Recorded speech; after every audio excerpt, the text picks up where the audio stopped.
Alright, on the right hand side, playing as Koji, their favorite commander. It's Martin, aka Spacefront, and Warble, also playing their favorite commander, Mercia.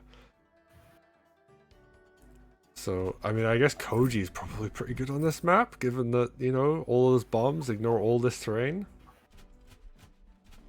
Probably pretty Yeah, good at that. and all the beaches and rivers are pretty good for lethals as well.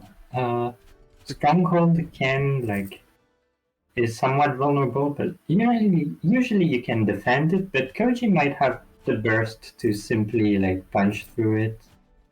I'm curious where they're gonna send their commanders early, because that's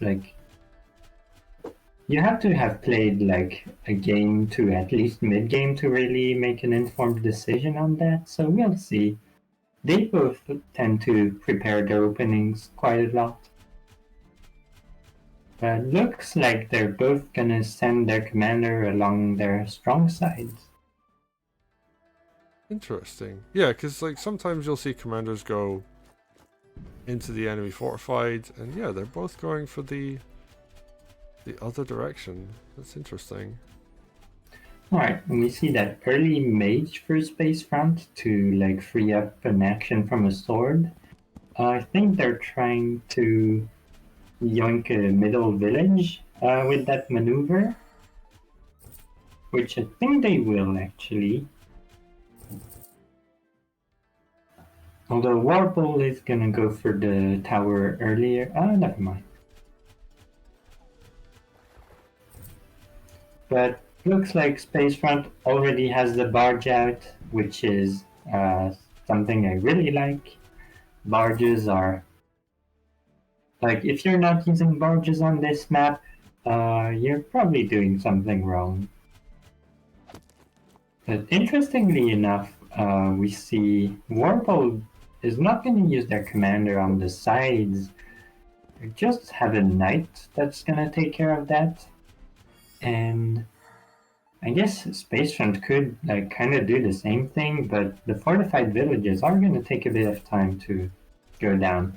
And yeah, I was thinking that if you're not going to send the commander after the corner, then Dragon is likely to come out, and that's what happens. Warble does have a mage prep, but we see Koji actually, just fighting, and Warble did not capture their tower.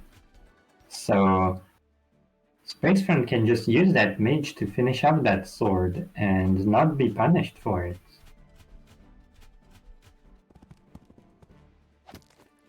And maybe, I think we can call that a misplay perhaps. I don't think Warble gained that much from delaying that tower capture. Koji could even now try to go after the tower before the fortified village if they wanted. But yeah, it looks like a sword's gonna wall for that dragon, because of course.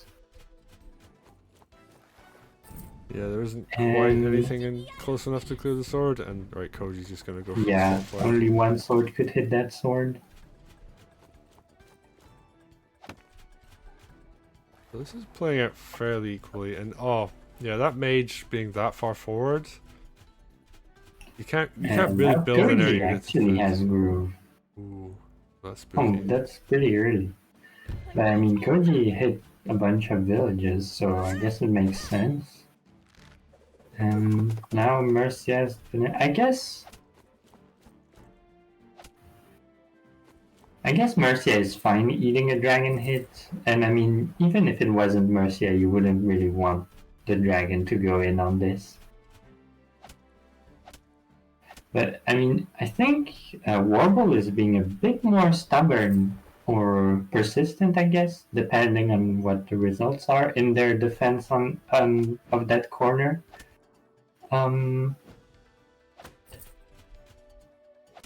But yeah, we see Spacefront actually gonna build a second dragon here because Warble stops producing mages to go for spears, and now there's only one mage to deal with 3 air units. Which is and Spacefront isn't gonna have that problem because Warble delayed that tower capture, and this is strategic. This is going to give Spacefronts not just a tactical, but actually a quite strategic advantage because they are going to be able to transition their commander to the middle way faster than Warble. And if that happens too fast, Warble might even have to fight in the middle before they finish taking control of that corner, and that would be the worst case situation, really. And yeah, I guess in that situation, you hit the dragon. You don't. It's still like the most value, and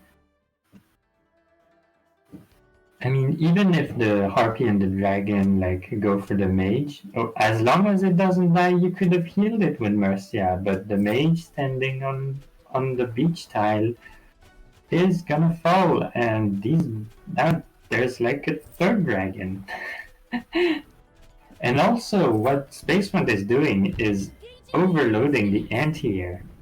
So Warble will have to keep like trading the mages for damage onto air units.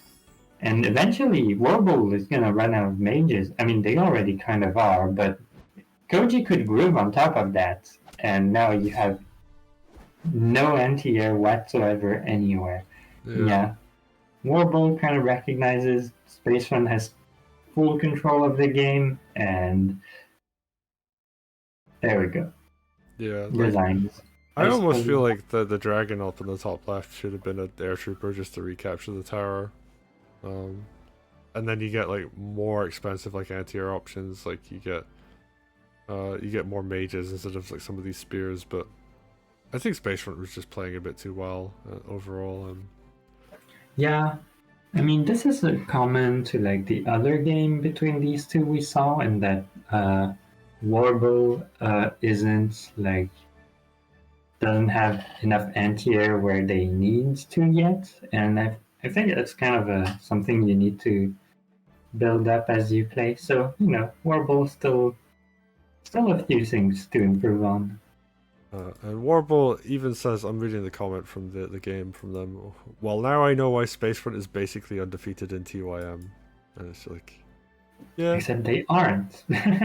True, but they said basically undefeated. They didn't say undefeated. True. So, but that was a really nice game, and yeah, really nice to see like the Warble respect like Spacefront and like say like, yeah, you know what, like they're just a really good player and I lost, so yeah, I think it's good to see some nice sportsmanship out of the players. So yeah, we're gonna go to the next game.